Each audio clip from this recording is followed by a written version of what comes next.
Hello guys, good afternoon. তো afternoon আর নুন বলবো হোয়াট এভার, যাই হোক, সেটা বড় ম্যাটার নয়। ম্যাটারটা হচ্ছে যে সকালবেলা আজকে ভূমিকম্প হয়েছে, সেটা আমি টেরই পাইনি। কেন টের পাইনি? কারণ হচ্ছে আমি তখন নাক ডেকে ভস ভস করে ঘুমাচ্ছিলাম। কখন ভূমিকম্প হয়েছে আমি কিছুই জানি না। মানে কখন, কি ব্যাপার না ব্যাপার, কেন ভূমিকম্প হয়েছে সেটা প্রশ্ন না, কখন হয়েছে সেটা আমি জানি না, কারণ আমি ভস ভস করে নাক দিয়ে ঘুমাচ্ছিলাম। পরে আমি যখন সকালবেলা উঠেছি তেমনভাবে হট করে ফোনও তুলিনি।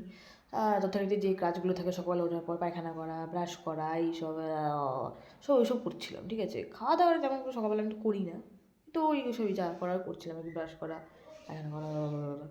তো তারপরে যখন অনেকক্ষণ পর গিয়ে আমি সকালবেলা, তারপরে ওইসব করার পর যখন ফোন খুলি, ফেসবুকটাকে খুলেছি, কেন হোয়াটসঅ্যাপ খোলা কোনো মানেই হয় না, কারণ হোয়াটসঅ্যাপে আমাকে মেসেজ করার মতো কোনো লোক নেই, কেউ নেই।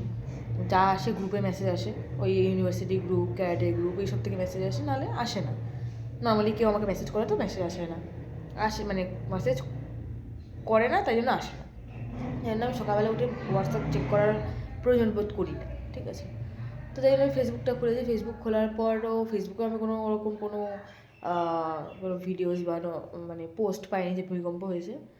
দুপুরবেলার দিকে, কিছুক্ষণ আগে আর কি, যখন আমি হোয়াটসঅ্যাপ খুললাম, স্ট্যাটাসে দেখছি মানুষ ভূমিকম্প কেউ টের পেলি, ভূমিকম্পকে কেউ বুঝতে পারলি, আমি ছাড়া মনে হয় সবাই ভূমিকম্প বুঝতে পেরেছে। এই সব স্ট্যাটাস দেখার পর আমার মনে হলো, ভাই ভূমিকম্প হয়েছে, কখন হলো, আমি কেন টের পেলাম না, আমি তখন কী করছিলাম? তারপরে একজনের স্ট্যাটাস দেখে আমি তাকে মেসেজ করলাম যে কখন ভূমিকম্প হয়েছে রে, তখন বলছে 10টা 10-এ। আমি তখন রিয়েলাইজ করলাম আমি যখন ঘুমাচ্ছিলাম